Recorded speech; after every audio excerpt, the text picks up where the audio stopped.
إن الحمد لله نحمده ونستعينه ونستغفره ونتوب إليه ونعوذ بالله من شرور أنفسنا وسيئات أعمالنا من يهده الله فلا مضل له ومن يضلل فلا هادي له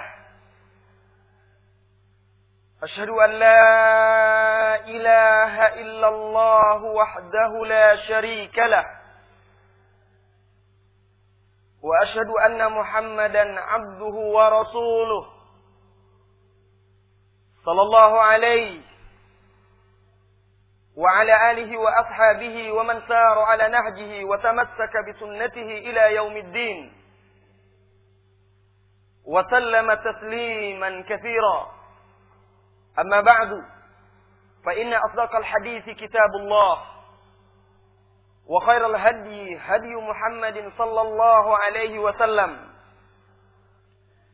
وشر الأمور محدثاتها وكل محدثة بدعة وكل بدعة ضلالة وكل ضلالة في النار. أيتها المسلمات wanita-wanita muslimat, generasi-generasi Khadijah, cucu-cucu Fatimah, saudari-saudari Hafsah dan Aisyah. Wahai para wanita muslimat, semoga Allah tabaraka wa ta'ala merahmati kita semua yang hadir dan duduk di majelis ilmu ini. Duduk bersimpuh di taman sorga dunia untuk memahami kitabullah serta hadis-hadis Rasulullah sallallahu alaihi wasallam. Syekhul Islam Ibn Taimiyah rahimahullahu taala pernah mengatakan, Inna fid dunyati la jannah man lam yadkhulha lam yadkhulil jannatal akhirah. Sesungguhnya di dunia ada sebuah taman sorga. Barang siapa yang tidak memasukinya, dia tidak akan memasuki taman sorga di akhirat. Majelis ilmu adalah taman-taman sorga di dunia. Ilmu adalah jalan yang memudahkan kita untuk ke sorga. Bukankah Habibunal Mustafa Rasulullah sallallahu alaihi wasallam menegaskan di dalam hadisnya yang sahih diriwayatkan oleh Imam Bukhari dan lain-lainnya, man salaka tariqa yaltamisu fihi ilma sahhalallahu bihi tariqan ilal jannah. Barang siapa yang menempuh jalan untuk menuntut ilmu, Allah mudahkan baginya jalan menuju surga. Ya Allah, mudahkanlah jalan kami menuju surga. Ikhlaskan kami untuk menuntut ilmu karenamu semata ya Allah. Amin. Ibnu Qayyim al-Jauziyah rahimahullahu taala, murid Ibnu Taimiyah, Allahu yarhamhu, menegaskan di dalam kitabnya Madarijus Salikin, inna salika ila Allah, sesungguhnya seseorang yang sedang menempuh jalan menuju Allah, saya dan saudari-saudari semuanya, kita berada di atas jalan menuju Allah tabaraka wa ta'ala. Kita berharap agar bisa bertemu dengan Allah di sorga, menatap wajahnya yang merupakan kenikmatan yang paling indah dan paling nikmat bagi penghuni sorga. Nah, kata Ibnu Qayyim al-Jauziyah, seorang yang sedang menempuh jalan menuju sorga, dia pasti akan mendapat tantangan. Akan ada aral yang merintangi jalannya. Fala yunjiha illal ilm. Maka tidak ada yang bisa menyelamatkannya, membentenginya, menjaganya, meluruskan langkahnya, meneguhkan kakinya di atas jalan menuju Allah tabaraka wa ta'ala kecuali ilmu. Ilmu syar'i. Ilmu syar'i yang insyaallah sedang kita pelajari hari ini. Untuk itu kita berkumpul. Semoga Allah tabaraka wa ta'ala menjadikan pertemuan kita ini pertemuan yang dirahmati dan perpisahan kita setelahnya perpisahan yang dijauhkan dari perpecahan. ayyatuhal muslimat, yang semoga senantiasa dirahmati oleh Allah tabaraka wa ta'ala. Wanita yang menggenggam bara api.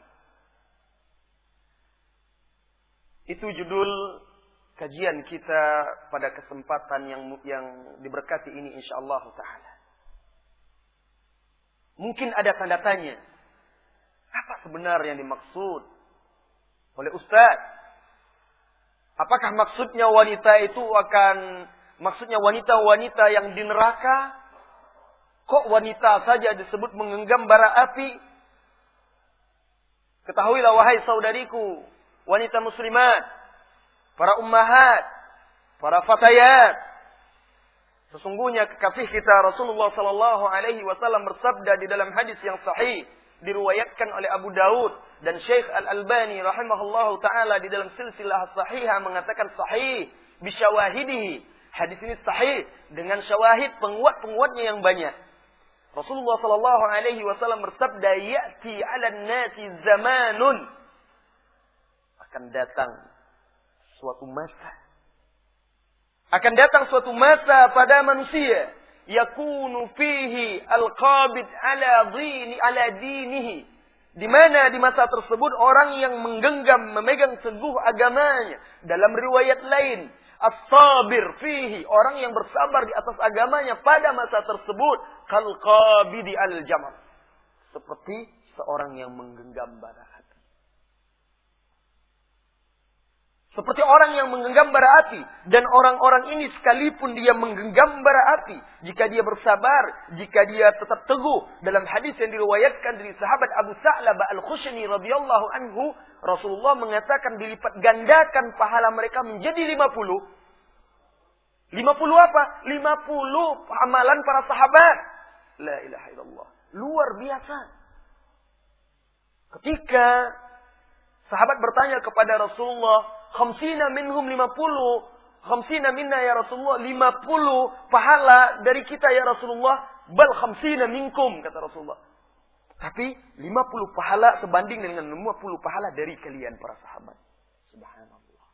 Nah, hari ini kita akan bersama dengan wanita-wanita yang menggenggam bara apinya untuk mempertahankan agamanya, mempertahankan iffah, kesuciannya, mempertahankan akidahnya, agar bisa kita jadikan teladan di zaman di mana banyak wanita muslimah kehilangan teladan, di masa di mana banyak saudari-saudari kita menjadikan orang-orang fasik sebagai suri tauladannya, contoh, bahkan mereka namakan sebagai bintang, padahal tidak layak. Seperti artis, seniman, para penyanyi itu dianggap sebagai bintang, karena Allah Ta'ala di dalam Al-Quran menjadikan bintang itu sebagai petunjuk. Wa nujuman tahtadu biha. Dan bintang-bintang yang jadi petunjuk bagi kalian di malam hari untuk menentukan arah. Nah, bintang bukan orang yang fasik. Bintang sesungguhnya adalah orang-orang yang saleh, salihat. Para sahabat Nabi SAW lah bintang kita sesungguhnya. Dengan siapapun kita meneladani mereka, kita insyaallah tabaraka wa ta'ala mendapat petunjuk. Ukhti, saudariku, wanita muslimat yang semoga senantiasa dirahmati oleh Allah tabaraka wa ta'ala. Betapa di zaman sekarang wanita-wanita membutuhkan cermin, membutuhkan panutan dan suri tauladan. Wanita pertama yang menggenggam bara api hari ini bersama kita adalah seorang wanita yang saleh, yang hidup di sebuah istana yang megah, hidup bersama Fir'aun. Hadis ini sahih. Kisah ini sahih. Diriwayatkan oleh Ahmad, Abu Daud dan lain-lain. Az-Zahabi mengatakan sanadnya hasan. Begitu juga Ibnu Katsir di dalam kitabnya, kitab tafsir, dan juga di dalam kitabnya Al-Bidayah wa Nihayah, tentang wanita yang bekerja menyisir, mendidik dan mengurus putri Fir'aun. Dan suaminya adalah seorang pria yang memiliki kedudukan pula di sisi Fir'aun. Fir'aun, seorang sombong yang mengaku sebagai Tuhan, yang memerintahkan manusia ketika itu untuk menyembahnya. Suatu ketika masyitoh, artinya dalam bahasa kita tukang sisir. Masyitoh itu artinya tukang sisir, bukan namanya, pekerjaannya. Jadi sebagian kita punya anak gadis dinamakannya masyitoh. Maksud hadis itu, riwayat itu, masyitoh itu pekerjaannya wanita tukang sisir. Nah, begitu. Ya. Tapi nggak apa-apa. Bagaimanapun dia wanita yang salihah. Walaupun masyitoh namanya meneladani dia itu bagus. Suatu hari masyitoh ini sedang menyisir, merapikan rambut putri Fir'aun. Lalu tiba-tiba jatuhlah sisir tersebut. Kemudian dia mengambilnya dan berkata, waqalat bismillah. Dengan menyebut nama Allah. Keimanannya yang selama ini disembunyikan. Dia tutup-tutupi, spontan terucap dari lisannya. Tanpa sengaja. Begitulah seorang mukmin. Kalau dia sudah biasa berzikir kepada Allah, zikir itu menjadi bagian dari hidup dia. Kalau dia kaget, dia terkejut, yang keluar dari lafaznya adalah zikrullah. Bukan umpatan. Bukan makian. Seperti yang dilakukan oleh sebagian masyarakat kita yang awam. Ketika terjadi sesuatu, kaget, dikejutkan oleh sesuatu, malah mengumpat, memaki-maki. Tetapi seorang yang terbiasa berzikir kepada Allah seperti masyitoh tadi, wanita yang salihah ini, karena hari-harinya dipenuhi oleh zikir. Apa kata Rasulullah sallallahu alaihi wasallam menasihati seorang sahabat dalam hadis yang sahih, ada di dalam kitab Arba'in Nawawiyah dan juga dalam kitab Jami' Ulum wal Hikam, ketika sahabat minta tunjukkan amalan yang kecil tapi besar pahalanya yang bisa menjaga agamanya, apa kata Rasulullah? Lam yazal lisanuka ratban min zikrillah atau bi zikrillah. Jaga lisanmu agar senantiasa basah dengan zikrullah. Saudariku, ukhti, wanita muslimat, lihatlah kehidupan kita. Dengan apa kita membasahi lisan dan bibir kita? Kalau saudari-saudari ingin tahu, maaf, jangan marah kepada saya, pergilah ke majelis-majelis para wanita. Pergi ke warung, pergi ke pasar, pergi ke tempat wirid-wirid perkumpulan para wanita. Apa yang membasahi bibir-bibir mereka di sana? Kanibal! Apa maksudnya kanibal? Oh, orang Irian atau orang sana yang memakan daging manusia. Tidak! Kanibal yang saya maksud itu berdasi, berpendidikan, memiliki titel, tetapi memakan daging saudari-saudarinya sendiri karena menggunjing. Kan kanibal itu. Ya. Gak salah istilahnya. Allah sendiri yang mengatakan dalam surah Al-Hujurat. Ya. Surah Al-Hujurat. Wala yaghtab ba'dukum ba'dha, kata Allah. Jangan kalian saling menggunjing satu dengan yang lainnya. Ayyuhibbu ahadukum ayyakula lahma akhihi maita? Apakah engkau ingin memakan daging saudaramu sedangkan dia sudah mati? Hah? Kalau ada yang melakukan itu, lihatlah. Siapa itu yang masuk penjara itu, yang difilmkan itu? Sumanto itu kan makan bangkai manusia. Nah, orang-orang yang menggunjing itu seperti Sumanto itu. Allah yang mengatakan.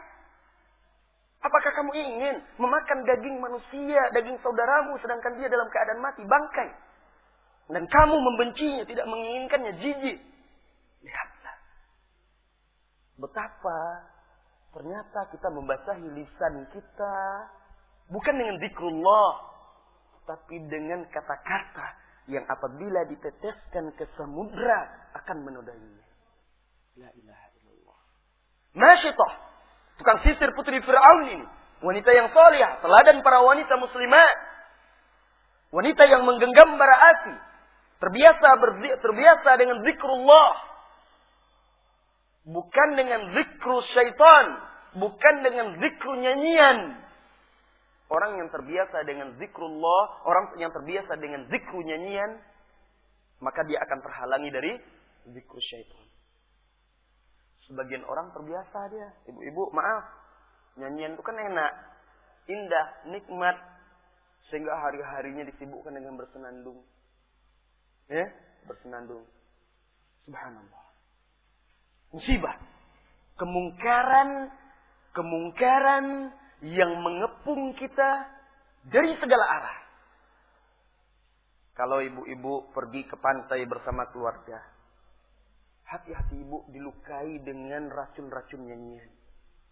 Kalau ibu-ibu pergi ke tempat-tempat taman, ke taman-taman, saat kita berhenti di lampu merah, lihatlah. Depan, belakang kita, telinga kita diracuni, hati kita dilukai, jiwa kita dinodai dengan nyanyian yang tidak benar. La ilaha illallah. Ini zikru syaitan, zikru nyanyian. Barang siapa yang cinta gandung dengan nyanyian, otomatis dia akan jauh dari zikrullah, zikru Al-Quran. Kenapa? Karena Allah Tabaraka wa Ta'ala berfirman, A'udzu billahi minasyaitonir rajim. Bismillahirrahmanirrahim. Wa minan nas, di surat Luqman. Wa minan nas man yashtari lahwal hadits liyudilla an sabilillah.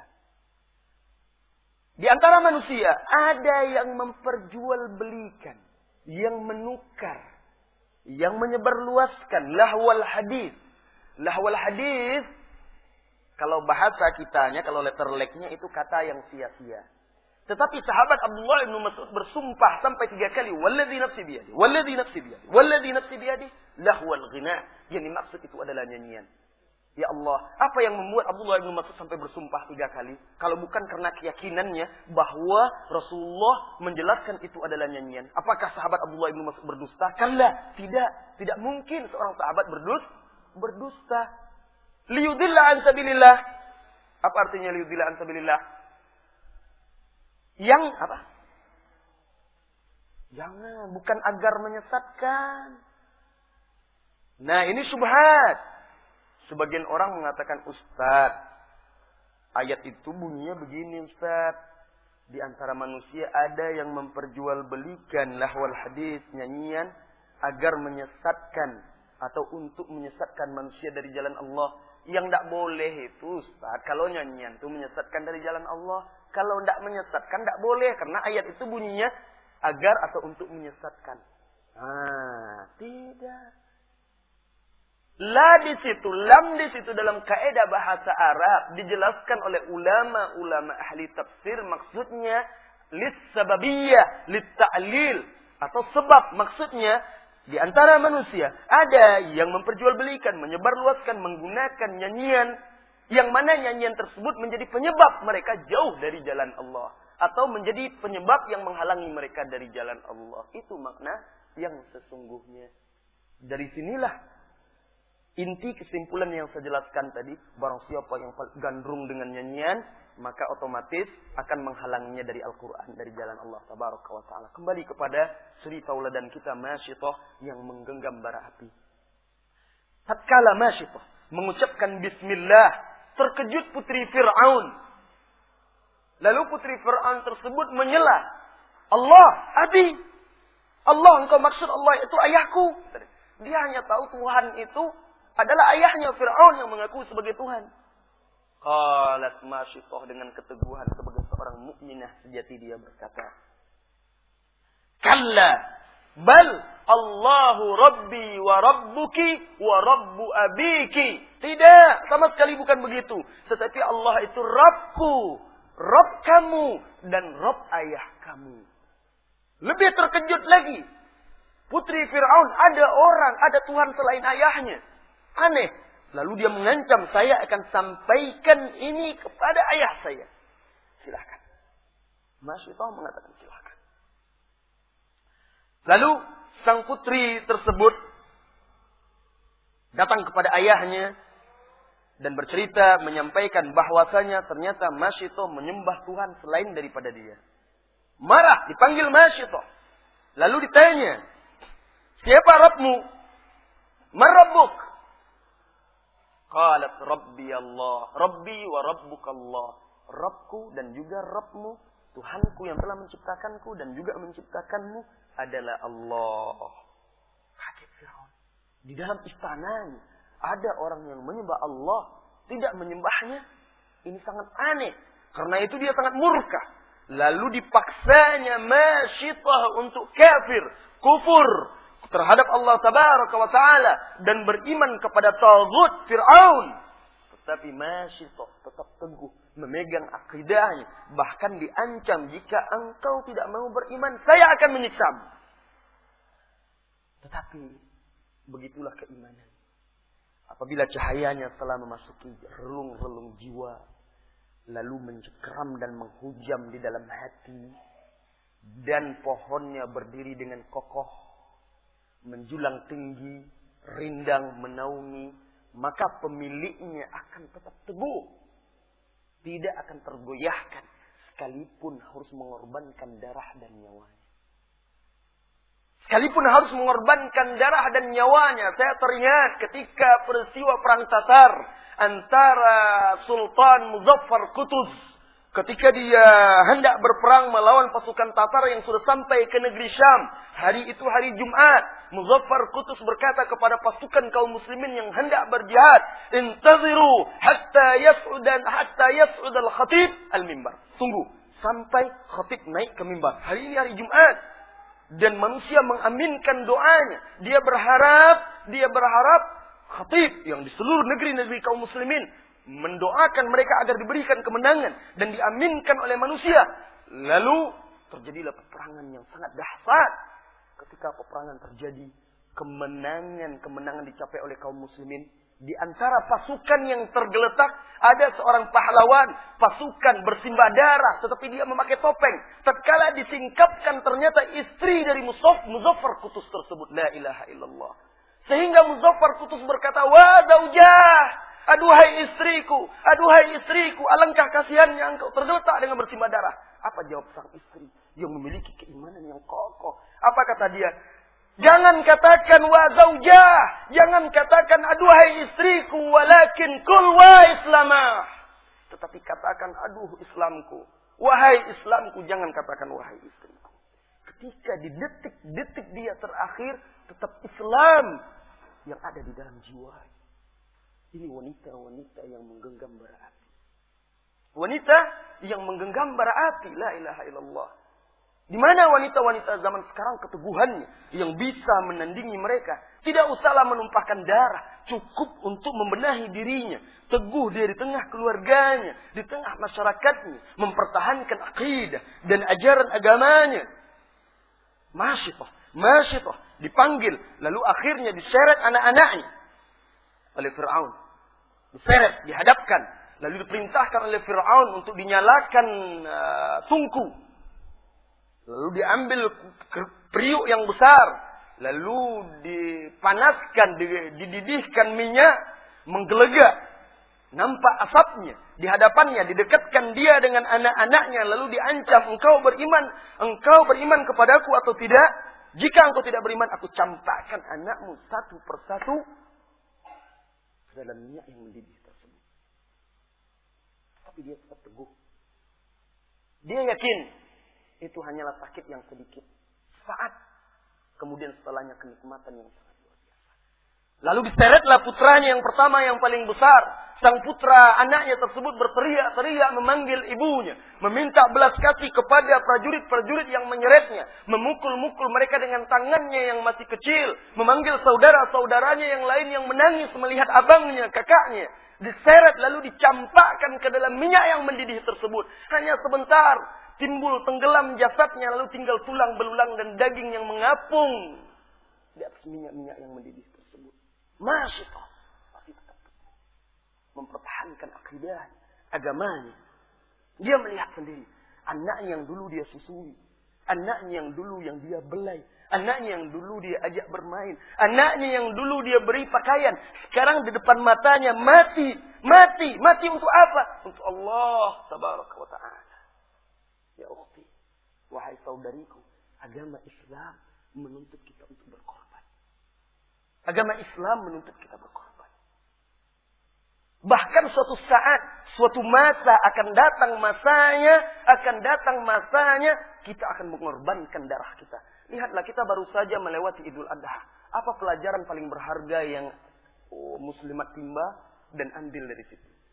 Lihatlah, pengorbanan. Bagaimana Ibrahim memberikan contoh pengorbanan karena kepatuhan dan ketaatan kepada Allah Tabaraka wa Ta'ala. Ketika Allah perintahkan menyembelih anaknya, karena itu perintah Allah di atas mata dan kepala.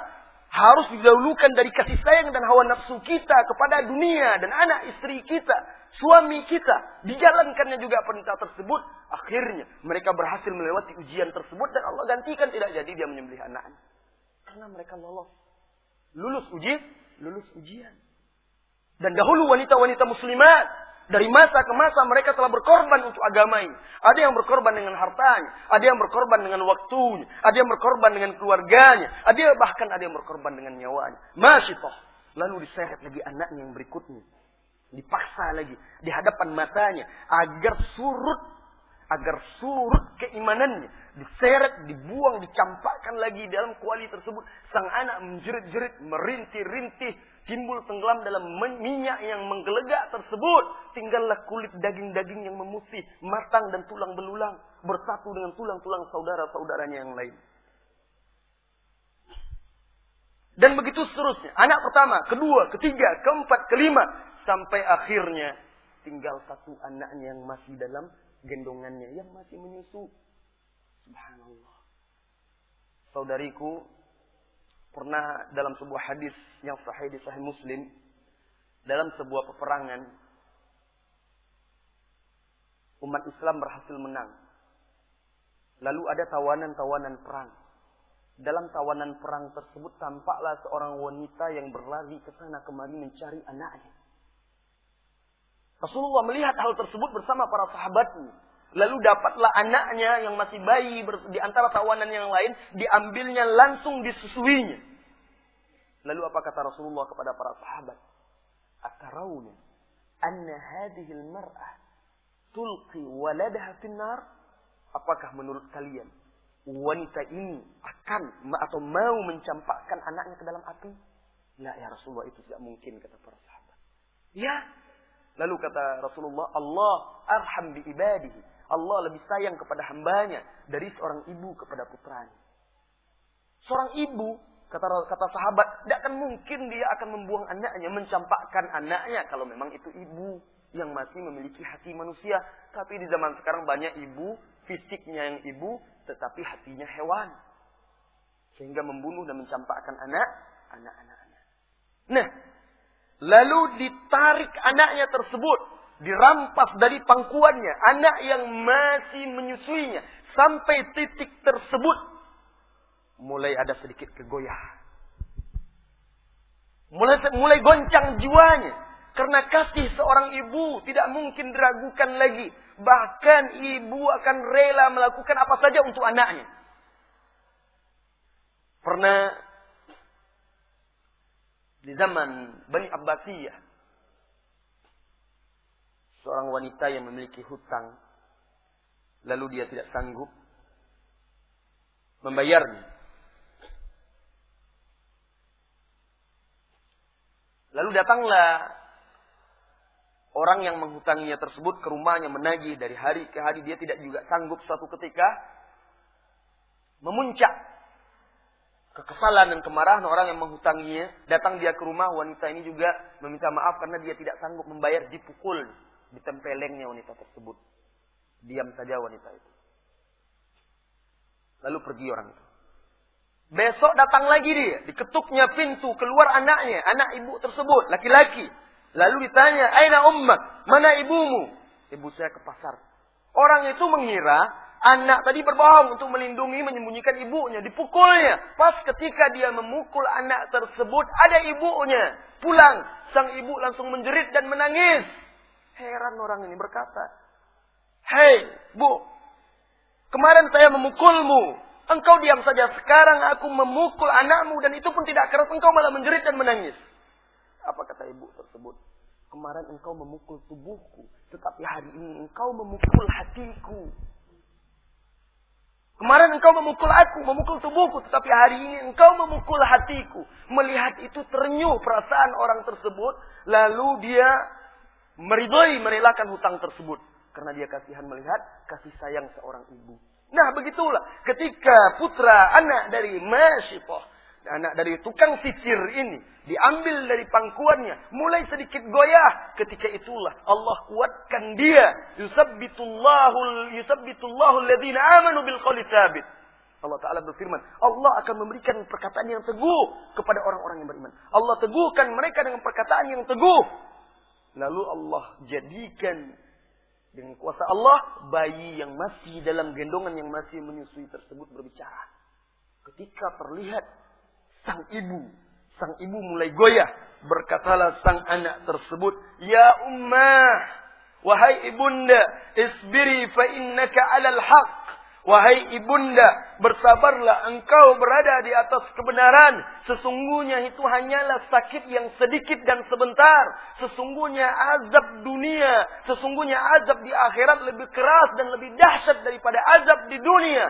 Ketika itu menjadi teguh dia, lalu dicampakkan anaknya, kemudian dicampakkan pula Masyitah dengan keteguhannya, tetap mempertahankan agamanya. Berbaur dia dengan anak-anaknya, tulang belulangnya, dagingnya dalam satu kuali untuk mempertahankan agamanya, tidak tergoyahkan dan tidak bergeming sedikit pun.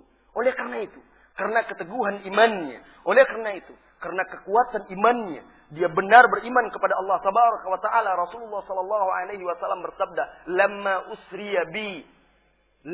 usriya bi marrat bi raihatun thayyibah." Tatkala saya diangkat naik ke langit, Lalu saya melewati bau wangi yang semerbak. Tercium wangi yang semerbak. Masyitah. Wangi semerbak dan namanya tetap harum sepanjang masa, menjadi suri tauladan bagi wanita. Namanya harum dan dia juga harum. Wangi. Sehingga Rasulullah sallallahu alaihi wasallam bertanya, "Ma hadhihi raihah?" Ada tisu. Bau apa ini yang wangi, yang semerbak? Oh, ini tidak nampak, maaf. Bau apa ini yang semerbak? Maka Jibril menjawab, Hadhihi Masyitah binti Fir'aun wa auladuha. Ini adalah tukang sisir, wanita tukang sisir yang menyisir putri Fir'aun berserta anak-anaknya. Ya Allah. Dia memang mati. Dia memang telah gugur. Dia memang telah meninggal, tetapi sesungguhnya dia tidak mati. Wala tahsabanna alladzina qutilu fi sabilillahi amwata. Jangan kalian kira orang yang terbunuh di jalan Allah itu mati. Bal ahya inda rabbihim yurzakun. Tetapi sesungguhnya mereka hidup di sisi Rabbnya, diberi rezeki. Farihina bima atahumullahu min fadli. Mereka gembira, bangga dengan anugerah yang Allah berikan kepada mereka di sisinya. Ya Allah, jadikanlah wanita-wanita muslimah kami, jadikanlah putri-putri kami, jadikanlah anak-anak gadis kami, generasi-generasi yang mengikuti Masyitah, mempertahankan agamanya. La ilaha illallah. Di mana kita akan mendapatkan generasi-generasi Masyitah? Generasi-generasi Masyitah tidak lahir di jalanan. Generasi-generasi Masyitah tidak terbentuk di pentas-pentas seni. Generasi-generasi Masyitah tidak lahir dan terbentuk tumbuh di gelanggang-gelanggang olahraga, di tepi-tepi pantai, di tengah-tengah malam yang gelap gulita. Tidak. Generasi-generasi Masyitah lahir dari majlis-majlis ilmu yang disitu dibacakan kitabullah, disitu dibacakan hadis-hadis Rasulullah sallallahu alaihi wasallam yang sahih, yang disitu dibacakan sirah sahabiyat, wanita-wanita yang salihah. Generasi-generasi Masyitah lahir dari puasa, dari salat malam, dari mendekatkan diri kepada Allah Tabaraka wa Ta'ala. Jika kita ingin menjadi generasi Masyitah, jika kita ingin anak-anak kita tumbuh sebagai generasi Masyitah yang mempertahankan agamanya, bukan menjual agamanya untuk dunianya. La ilaha illallah. Di zaman sekarang berapa banyak yang wanita mengorbankan agamanya untuk dunianya, bukan mengorbankan dunianya untuk agamanya. Saudariku wanita-wanita muslimat, wahai para ibu, engkau mendidik anak-anak engkau di atas akidah yang benar, di atas Islam yang benar, di atas akhlak yang benar. Itu adalah pengorbanan terhadap agama kita. Wahai para gadis-gadis muslimat, engkau duduk di majelis ilmu, meluangkan waktumu, engkau menghafal kitabullah, menghafal hadis-hadis Rasulullah, mempertahankan hijabmu, menjadi seorang yang memiliki sifat malu. Itu adalah pengorbanan terhadap agama. Itu adalah pengorbanan terhadap agama. Dan itulah yang saat ini bisa kita lakukan. Sebelum kita mengorbankan nyawa kita seperti Masyitah, harus kita korbankan yang kecil-kecil dahulu. Waktu kita korbankan untuk ilmu Allah, untuk ilmu agama ini. Harta kita korbankan untuk berjuang di jalan Allah. Anak kita, bahkan wahai para ibu, wahai para orang tua, berjanji kepada Allah Tabaraka wa Ta'ala. Berjanji, ya Allah, ini anakku, aku wakafkan, aku nazarkan untukmu. Agar dia membaca kitabullah, agar dia menghafal kitabullah, agar dia menghafal hadis Rasulullah, agar dia memahami agama Allah, agar dia berjuang menegakkan agamamu, ya Allah. Terimalah dia, ya Allah, sebagai seorang da'i. Niatkan itu. Didik, bina, agar terbentuk generasi-generasi Masyitah yang tetap teguh, komitmen di atas agamanya. Saudariku, wanita-wanita muslimat yang dirahmati oleh Allah Tabaraka wa Ta'ala. Wanita yang menggenggam bara api kedua.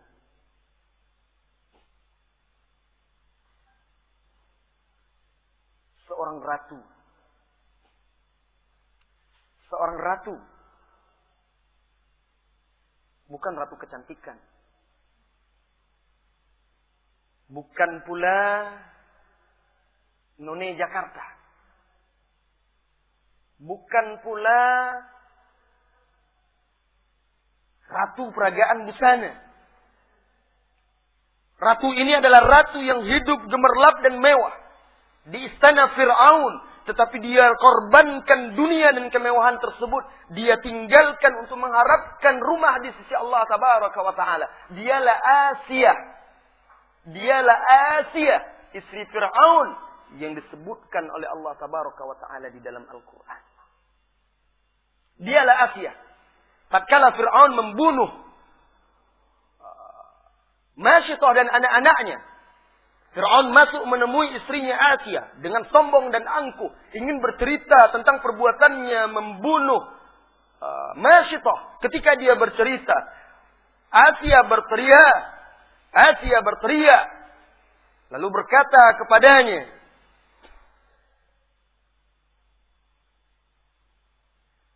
"Wailak, al-wailu lak, celaka engkau hai Fir'aun, ma ajra'aka 'ala Allah." Alangkah lancangnya engkau terhadap Allah.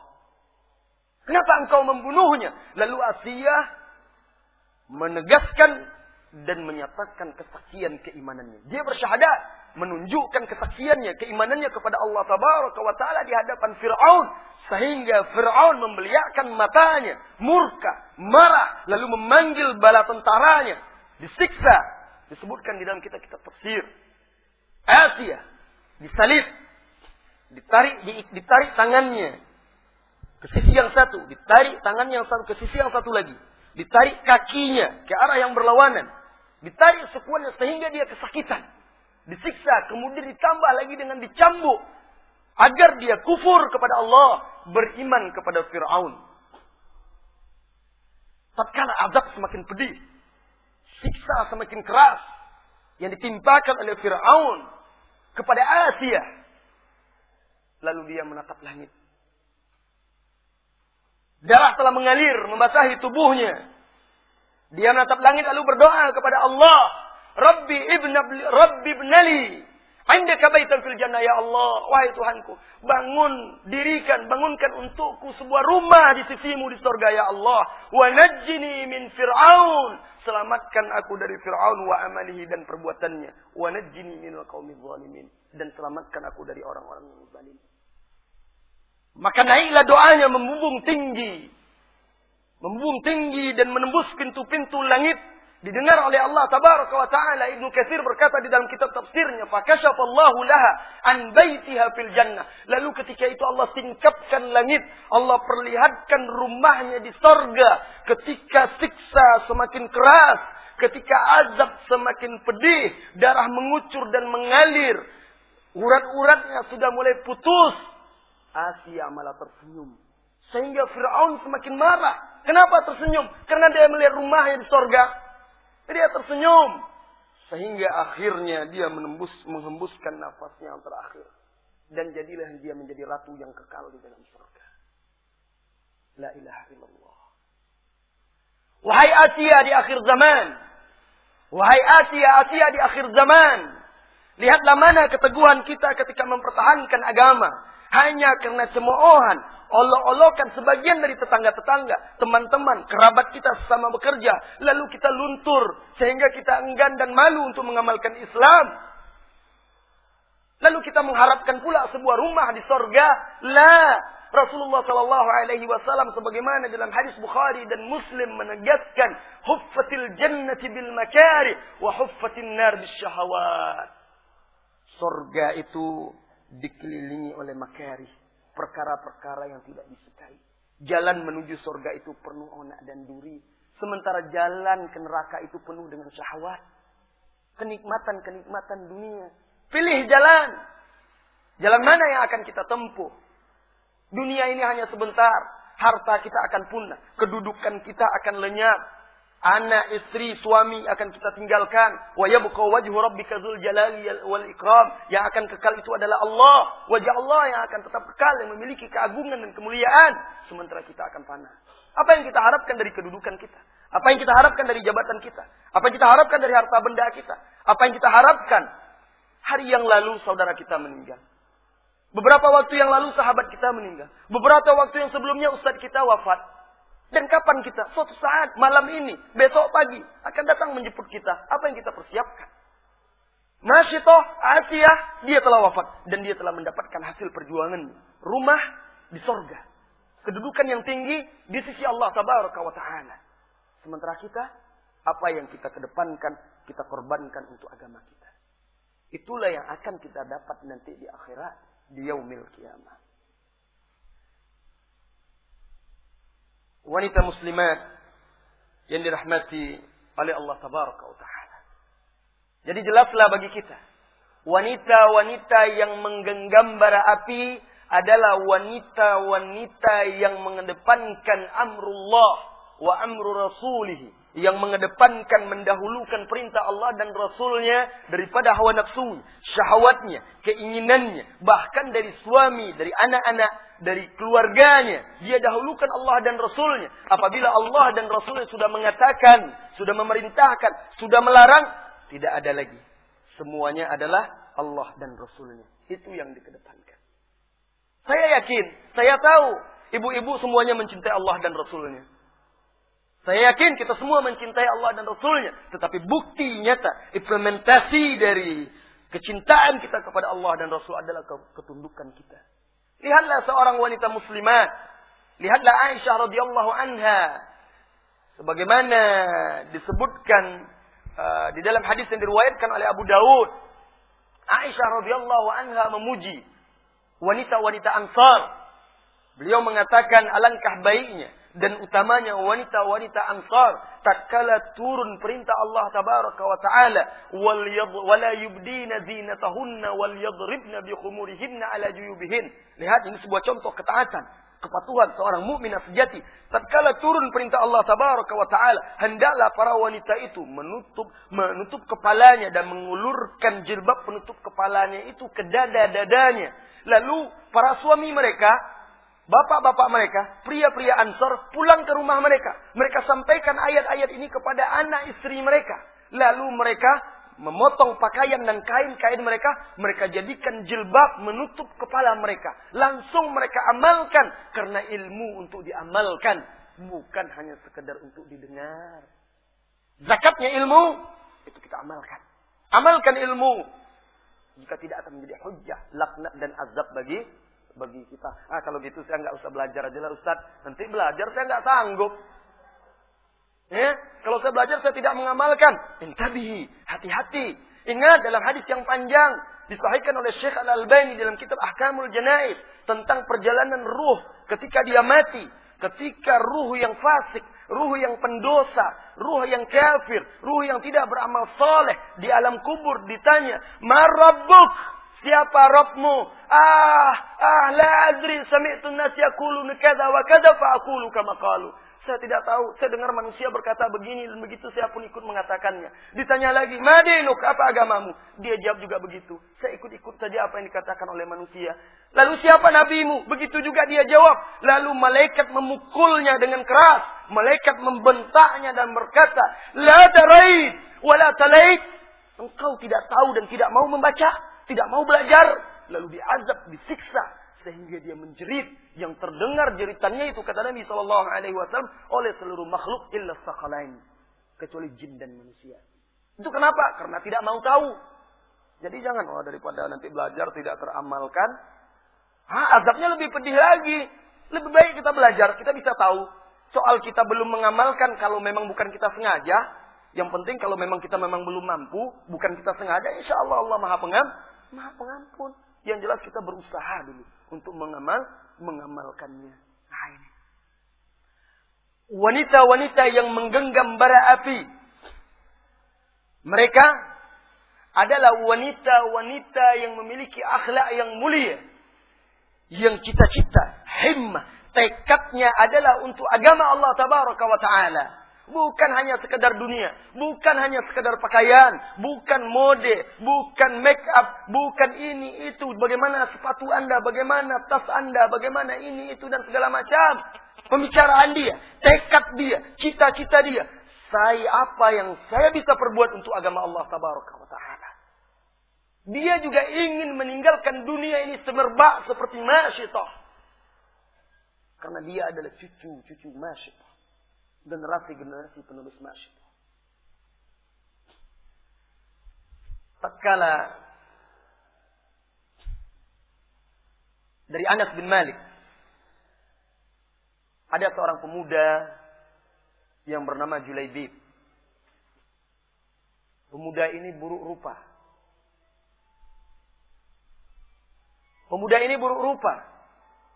Miskin. Tetapi dia adalah seorang mujahid.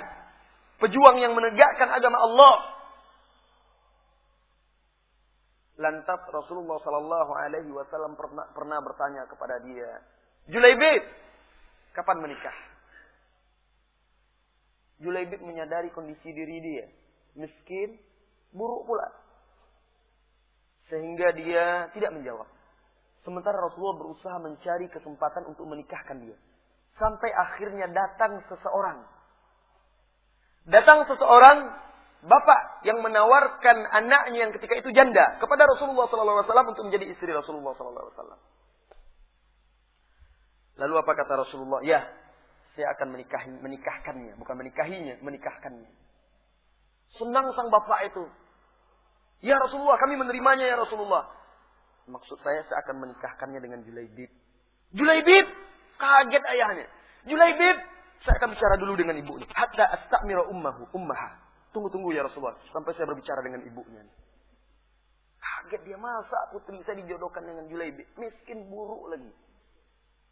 Pulang dia cerita kepada istrinya.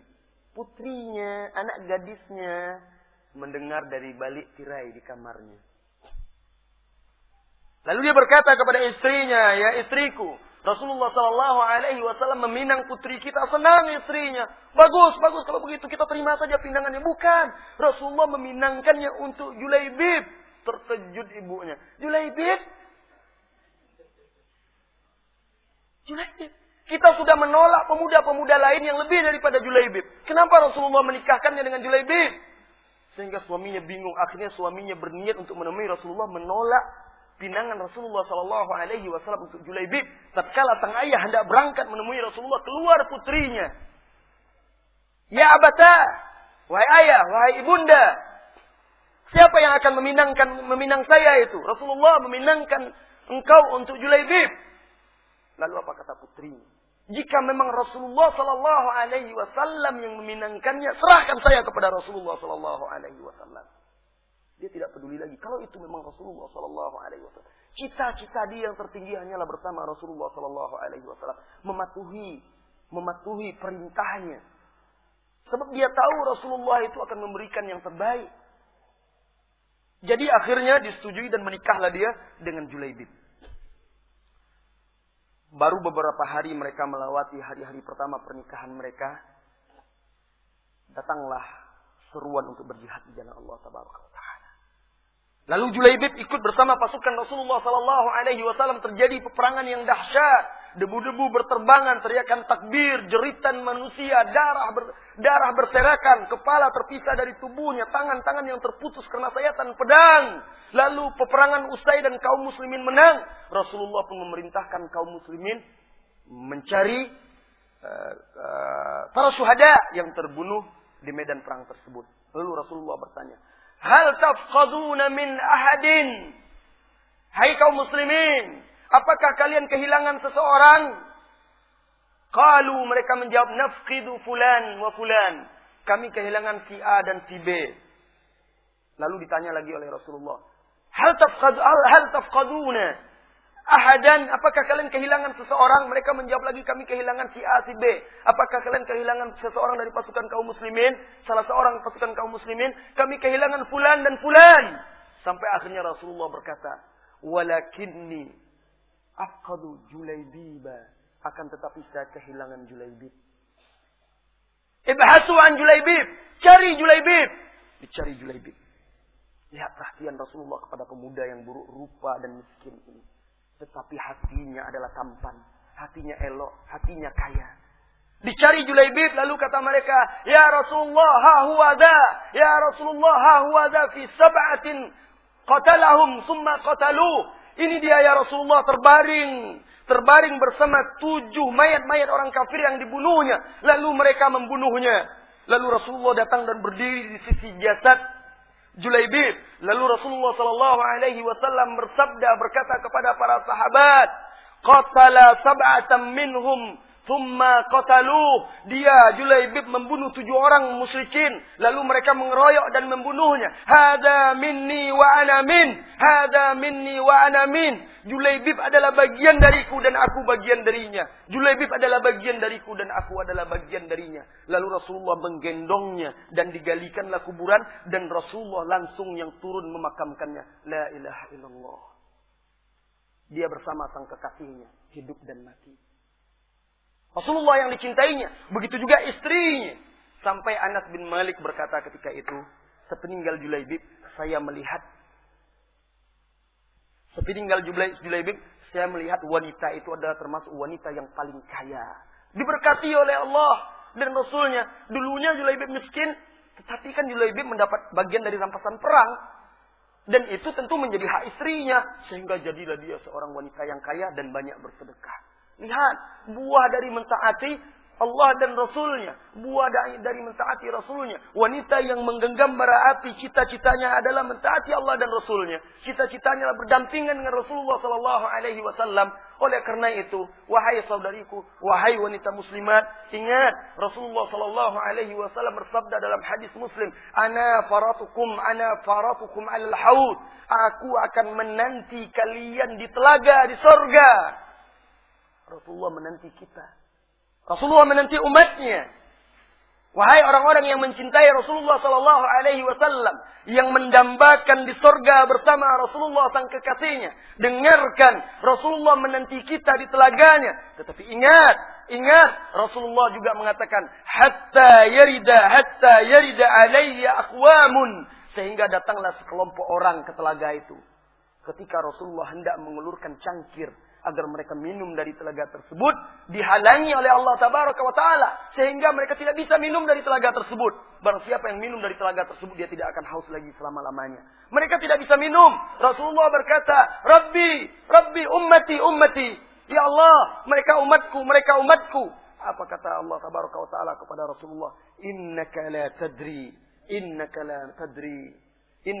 tadri ma ahdathu ba'dak. Engkau tidak tahu apa yang mereka perbuat setelahmu. Lalu Rasulullah SAW bersabda,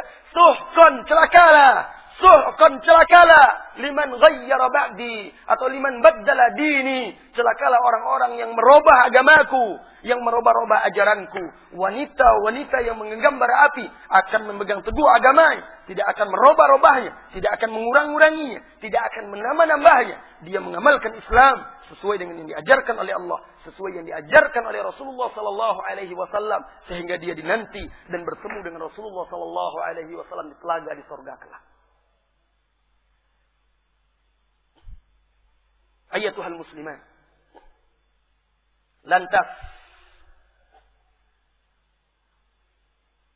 bagaimana kiat dan upaya kita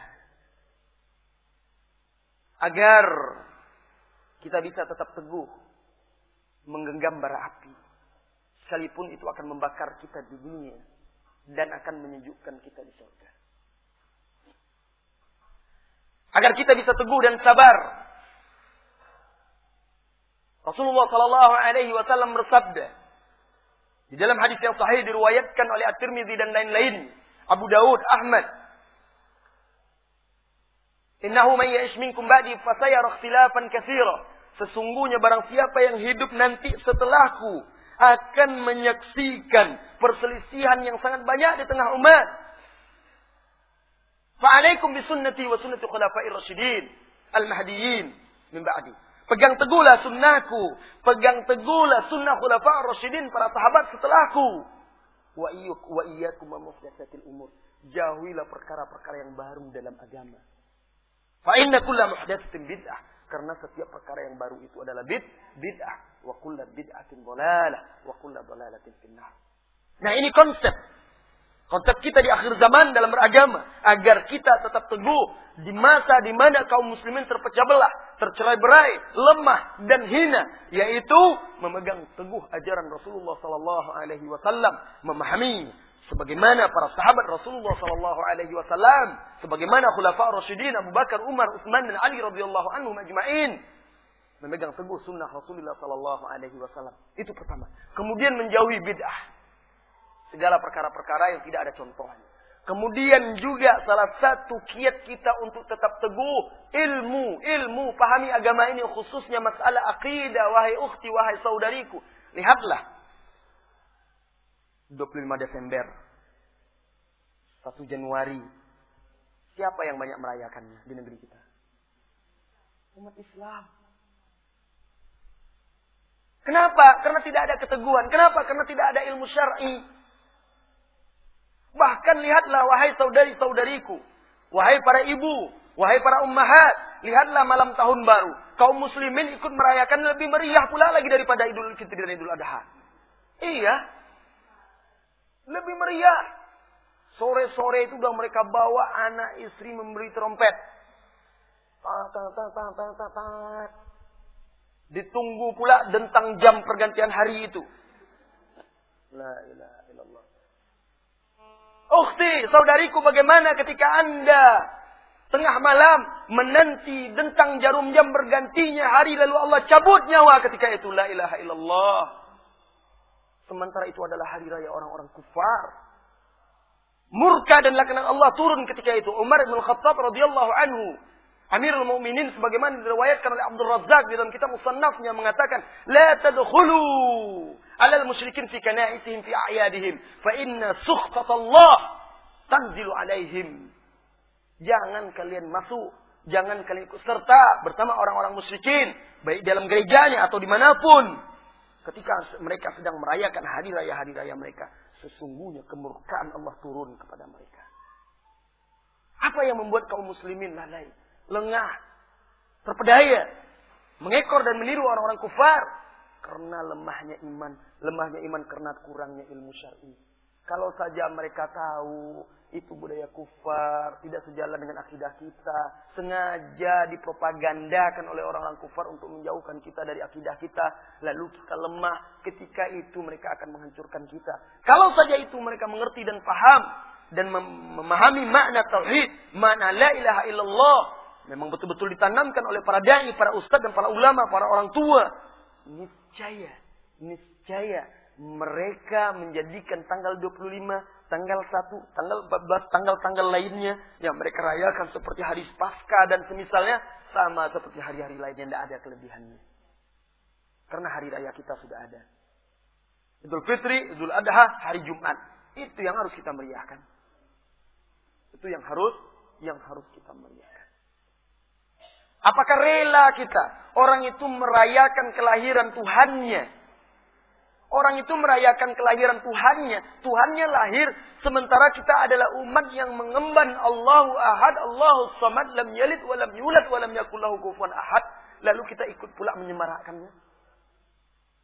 Nah, jelas ini bertentangan dengan akidah Islamiyah. Wajib bagi setiap wanita-wanita yang menggenggam bara api di akhir zaman, yang mengharapkan ridha Allah tabaraka wa taala, yang memiliki cita-cita yang tinggi, yaitu mendambakan surga di sisi Allah, untuk menjaga keluarganya dari fitnah-fitnah yang ada di depan mata seperti tahun baru nanti. Ya. Karena itu menunjukkan kelemahan kita. Jaga anak-anak kita. Jangan sampai jaga keluarga kita. Jangan sampai terpedaya dan terpengaruh. Malam itu, hari itu maksiat tumpah ruah di muka bumi. Jaga anak kita. Jaga anak kita. Daripada kita menunggu detak jam perpindahan hari itu, lebih baik kita tidur. Untuk bangun tengah malam nanti bisa sholat malam. Bisa sholat subuh berjamaah. Ini larut malam kaum muslimin bergadang menghabiskan malam tahun baru. Besok orang mengumandangkan azan. Hayya 'alas shalah. As-salatu khairum minan naum. Tetapi mereka sedikit pun tidak tergerak. Lihat musibah. Nah, jaga anak-anak kita. Jaga anak kita jangan sampai terpedaya. Trompet sudahlah, tinggalkan. Ingat Rasulullah sallallahu alaihi wasallam ketika akan mensyariatkan azan. Dalam hadis yang sahih, hadis tersebut ada dalam kitab Bulughul Maram dan disahihkan oleh Al-Hafidz Ibnu Hajar Al-Asqalani. Ketika Rasulullah sallallahu alaihi wasallam akan mensyariatkan azan, bermufakat dengan sahabat, lalu ada yang mengusulkan, "Ya Rasulullah, bagaimana cara Rasulullah ketika itu mengajak mereka bermufakat bagaimana memberitahu kaum muslimin karena sudah banyak." Ada yang mengusulkan, "Ya Rasulullah, kita buat api besar." Apa kata Rasulullah? Itu simbol dan perbuatan orang Majusi. Rasulullah tidak mau. Lalu ada yang mengusulkan dengan buk, trompet. Waktu itu dari tanduk. Rasulullah tidak setuju juga. Rasulullah mengatakan itu milik orang Yahudi. Cara orang Yahudi untuk memanggil umatnya. Lalu ada lagi yang mengusulkan lonceng. Rasulullah juga tidak setuju. Karena itu budaya Nasrani, simbol Nasrani. Lihat, Rasulullah tidak menyukainya. Dan itu simbol orang itu ketika merayakan Natal dan Tahun Baru. Pakai trompet. Tinggalkan. Jaga anak kita. Jaga anak kita. Ini pengorbanan kita untuk agama kita. Nah, wajib juga bagi para dai, baik yang wanita da'iyat, untuk menyampaikan di majelis-majelisnya. Kewajiban kita mempertahankan dan loyal kepada la ilaha illallah. Ayyatuhal muslimat, sebagaimana janji kita tadi. Masih tadi sebentar. Tadi berpegang teguh dengan sunnah Rasulullah, kiat kita untuk tetap teguh di zaman ini walaupun kita menggenggam bara api, kemudian menjauhi bid'ah, kemudian menuntut ilmu, kemudian berjamaah. Jamaah ini maksudnya apa? Berjamaah ini menjaga persatuan kita di atas kebenaran. Di atas kebenaran, berkumpul, berbaur dengan saudara-saudara kita yang saleh, yang salihat, saudari-saudari kita yang salihat, yang saling nasihat menasihati. Kemudian menegakkan amar ma'ruf nahi mungkar. Jangan takut menegakkan amar ma'ruf nahi mungkar. Apa yang kita khawatirkan? Tidak akan dibunuh kita oleh manusia karena kita menyampaikan kebenaran itu. Kita tidak akan sampai seperti Masyidah. Tidak akan sampai seperti Asia. Karena kita menyuarakan kebenaran, menjelaskan kepada kaum muslimin, kaum muslimat tentang kewajiban menutup aurat misalnya, akan disalib pula. Kita tidak. Alhamdulillah negeri kita aman. Lalu apa yang membuat kita takut? Saling menasihati satu dengan yang lainnya, menegur dengan cara hikmah yang bijaksana, memberikan hadiah kepada saudari kita, berikan hadiah buku-buku, kaset-kaset, kajian. Mudah-mudahan mereka mendapat petunjuk dari situ. Dan alangkah indahnya jika wanita-wanita muslimat semuanya memiliki semangat juang yang tinggi untuk agama Allah Subhanahu wa taala. Sudah tiba saatnya wahai para ibu, wahai para fatayat, wahai para syabat, wahai para wanita muslimat, sudah tiba masanya kita untuk berjuang kepada Allah di jalan Allah Subhanahu wa taala dengan segala apa yang kita miliki, dengan yang kita mampu. Ibu-ibu yang mampu berkorban dengan waktunya, berjuang dengan waktu. Ibu-ibu yang bisa menggunakan kedudukannya untuk membantu tegaknya agama Allah, gunakan kedudukannya untuk membantu tegaknya agama Allah. Jangan gunakan agama Allah untuk kedudukannya. Gunakan kedudukan kita tersebut yang akan membawa kita ke surga. Dan begitu seterusnya. Setiap kita berjuang, berdakwah sesuai dengan kedudukan, sesuai dengan posisi dan kemampuan kita masing-masing. Waktu yang tersisa kita gunakan untuk tanya jawab karena sudah jam 10 lewat. Tadi rencananya cuma sampai jam 10, setelah itu tanya jawab. Silahkan ibu-ibu yang mau bertanya, boleh bertanya langsung dan juga boleh melalui tulisan. Allahu a'lam. Baik, demikian para kaum muslimah sekalian. Nanti bisa kumpulkan dan insyaallah kita akan bacakan. Ada lagi. Ustaz, ada pertanyaan ibu-ibu muslimat, ini ada pertanyaan. Ustaz, katanya ada yang mengatakan Al-Quran tidak boleh diletakkan di bawah, di lantai. Al-Quran adalah kitabullah. Harus kita muliakan. Harus kita hormati. Tetapi kalau memang posisi kita ketika itu sedang berdiri, lalu Al-Quran kita letakkan di lantai, itu memang tidak tepat. Ya. Tetapi kalau kita sedang duduk, lalu kita letakkan di sisi kita, itu tidak apa-apa insyaallah tabaraka wa ta'ala. Itu tidak menghina, bukan menghinakannya. Tetapi kalau kita tinggikan, itu akan lebih baik dan lebih bagus. Itu adab kita terhadap Al-Quran. Allahu a'lam. Banyak wanita yang menganggap atau meremehkan tentang agama ini. Contoh seperti seorang yang kawin beda agama. Sesungguhnya dia tahu bahwa itu dosa, tetapi ia tetap melakukannya. Tetapi ia mengatakan, jangan mencontoh karena itu tidak baik. Yang saya ingin tanyakan, bagaimana menurut Ustaz tentang amalan-amalannya? Wanita muslimah haram menikah dengan pria non-muslim. Berdasarkan firman Allah Tabaraka wa Ta'ala di dalam Al-Quran, di surat Al-Mumtahanah. Allah Ta'ala berfirman, ayat 10. Allah Ta'ala berfirman, la hunna hillul lahum wa la hum yahilluna lahun. Mereka wanita-wanita mukminah tidak halal bagi pria-pria kafir, dan pria-pria kafir juga tidak halal bagi wanita-wanita mukminah. Jadi jelas dan tegas sekali firman Allah Tabaraka wa Ta'ala ini. Nah, apabila ada wanita mukminah menikah dengan pria kafir, maka pernikahannya tidak sah dan itu adalah perzinahan, na'udzubillah. Dan dosanya sangat besar, wajib kita ingatkan. Kita ingatkan dia akan azab Allah, ingatkan dia akan kematian, ingatkan bahwa hidup dia tidak akan langgeng, tidak akan abadi. Apa yang diharapkan dari pria itu? Kalau hanya sekedar harta itu akan lenyap, tidak akan menjamin kebahagiaan.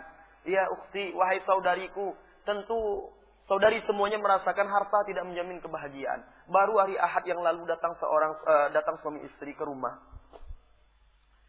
Datang suami istri ke rumah lalu mengeluh, Ustaz, saya ini sudah 2 tahun mengkonsumsi obat dari rumah sakit jiwa. Saya mengalami depresi berat.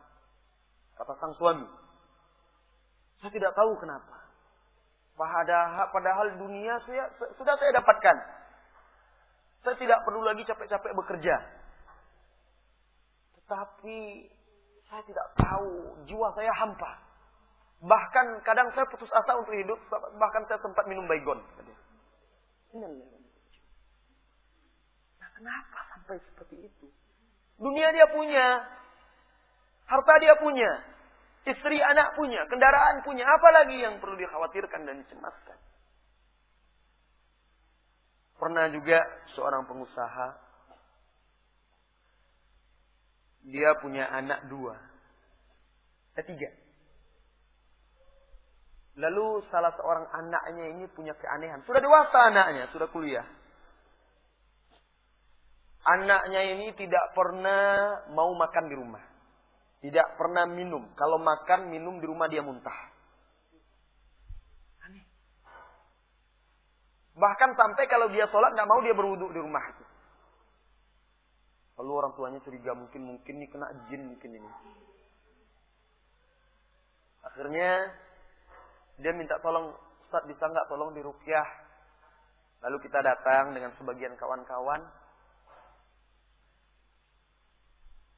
Setelah kita analisa, kita ruqyah. Tapi akhirnya kita berbicara, kita pelajari keluarganya setelah beberapa kali pertemuan. Nyatalah bagi kita. Anak-anaknya setiap anak kuliah pakai mobil. Rumah besar. Usaha banyak. Tetapi apa? Itu semua tidak menjamin kebahagiaannya. Anak ini kehilangan kebahagiaan. Dia semenjak kecil memang tidak pernah makan semeja setempat duduk bersama orang tuanya. Ayahnya sibuk dengan urusan bisnisnya. Ibunya sibuk pula di sekolahnya mengajar. Pergi pagi, pulang petang. Anaknya dengan pembantu mau makan, makanlah di warung.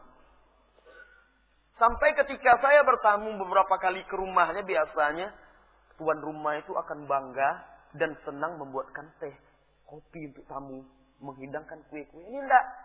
Panggil pembantunya, belikan teh botol sebelah. Teh botol, kue-kue, roti-roti. Ini aneh rumah ini. Nggak ada yang makan bersama sekali, diundang makan. Saya kira mereka akan memasakkan makanan. Rupanya nasi ramas, nasi bungkus dibeli. Makan bersama juga, mendingan makan di warung aja. Nah ternyata seperti itu. Karena anak ini, harta itu tidak membuat, harta itu telah menyibukkan kedua orang tuanya. Anak ini lepas dia besar di jalanan. Dia tidak merasakan ketenangan, kebahagiaan di rumah. Sampai terbentuk karakternya, entah kenapa. Dia jadi muak dengan suasana di rumah itu. Kalau dia minum muntah. Apa psikologis dia? Dia tidak bisa terima lagi. Makan dia di rumah itu muntah. Sampai seperti itu. Akhirnya bapak itu pun pernah berkata, Ustaz, saya kadang sholat zuhur itu, kadang saya sholat asar. Lupa saya berapa rakaat saya sholat. La ilaha illallah. Saya tanyakan kepada dia. Lantas bapak sholat apa yang teringat? Apa yang bapak ingat? Kadang saya sedang sholat teringat berapa sak semen yang tinggal. Dia sholat, dia rupanya punya toko bahan bangunan yang besar. Sholat di situ pula. Tidak sholat berjamaah. Sholat pun dia akhir-akhir waktu. Sehingga terbawalah dalam sholatnya. Kapan dia akan menikmati hidup itu lagi? Orang itu kalau dia disibukkan oleh dunia, dia akan dipenjara oleh dunianya. Tidak akan bisa dia menikmatinya. Sampai waktu tidur berkurang. Waktu dengan keluarga berkurang. Waktu menikmati kehidupan berkurang. Habis untuk dunia saja. Dunia pun tidak bisa dia nikmati. Mati dia, dunia itu untuk orang juga. Apalagi yang dia miliki? Tidak ada lagi. Nah ini. Jadi kita nasihatkan kepada wanita tadi. Kalau yang dia harapkan dunia. Dunia itu fana. Dia akan mati. Suaminya itu juga akan mati. Sementara azab Allah akan menanti. Ingatkan dia. Ajak dia bertobat. Dan juga doakan dia. Kalau perlu, ajak dia, dorong dia. Ajak dia sekali pergi pengajian. Mudah-mudahan tersentuh dan terbuka pintu hatinya. Adapun bagaimana dengan amalannya, dia tidak kafir. Oleh karena itu amalan-amalan yang lainnya, kalau dia kerjakan, insya Allah, Allah tidak akan menyia-nyiakan amalan-amalannya. Kalau dia masih mempertahankan Islamnya, tentu dia tidak akan jatuh kepada kekafiran, tetapi dia telah melakukan dosa besar. Allahu a'lam. Bagaimana dengan nyanyian salawat yang disenandungkan dengan suara lantang? Bukan dengan suara merdu, tetapi dengan suara lantang. Kalau lantang itu perjuangan. Kalau salawat biasanya nggak dengan suara lantang. Dalam kurung bersama-sama dinyanyikan. Kalau nyanyi-nyanyi tersebut dianggap sebagai agama, bagian dari ibadah, maka Imam Abu Bakar At-Turtushi di dalam kitabnya Tahrimus Sama' beliau menjelaskan, Kana an-nasu idza waqa'a fi dzunub yastasirru ahadahum bihi. Dulu tadi ya, manusia itu kalau membuat dosa dia menyembunyikannya. Paling kalau dia bercerita dengan kawan dekatnya saja. Tsumma yatubu minhu wa tsumma yastaghfirullah wa yatubu minhu ilaih. Kemudian dia beristighfar, bertobat kepada Allah dari dosanya itu. Tsumma ya'tin nas, kemudian datang generasi berikutnya, wa kasural jahlu wa qallal ilmu. manusia semakin bodoh. Ilmu pun berkurang. Faja'a aqwamun yujahiruna bil ma'asi. Kemudian muncullah kaum-kaum orang-orang yang terang-terangan berbuat maksiat. Hatta balagana anna ba'da ikhwanina al-muslimin, sehingga kami mendengar ada sebagian saudara-saudara kita kaum muslimin. Lihat. Ada sebagian saudara-saudara kita kaum muslimin yasma'una wa yastami'una ilal aghani, mendengarkan nyanyian-nyanyian. Lalu disebutkan juga di situ dengan alat-alat musik, dengan hentakan-hentakan. Wa taqaduha annaha minad din. Mereka meyakininya itu termasuk bagian dari agama. Lihat. Faqad khalafu fuqaha al-muslimin. Dengan ini mereka telah menyelisihi ulama-ulama kaum muslimin. Wasyaqa sabilal mu'minin, dan menentang jalan orang-orang yang beriman. Lihat, Imam Abu Bakar At-Turtusi menganggap orang-orang tersebut yang menganggap nyanyian-nyanyiannya itu bagian dari agama telah melakukan kesalahan, menentang jalan orang-orang yang beriman. Dan Imam Asy-Syafi'i berkata, taraktu bi Baghdad syai'an ahdatsuhu zanadiqah yusammunahu bit-taghbir yasudduna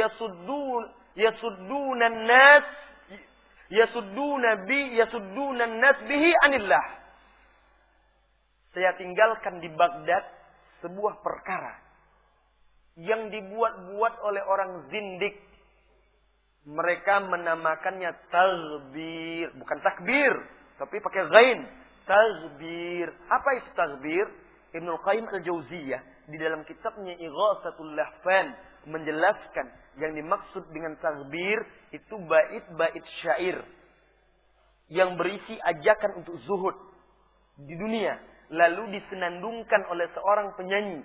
Kemudian hadirin yang mendengarkannya mengiringinya dengan hentakan kaki atau tangan atau tongkat di lantai, seirama dengan senandung irama. Dia bukan alat musik, dia menghentak-hentakkan saja atau tepuk-tepuk saja. Ini dia taghbir. Apa kata Imam Syafi'i? Imam Syafi'i rahimahullahu taala, mereka menamakannya taghbir. Yasudduna bihi an-nas anillah. Mereka menghalangi, menjauhkan, memalingkan manusia dari Allah dengan taghbir tadi. Lihat, itu syair-syair yang berisikan zuhud.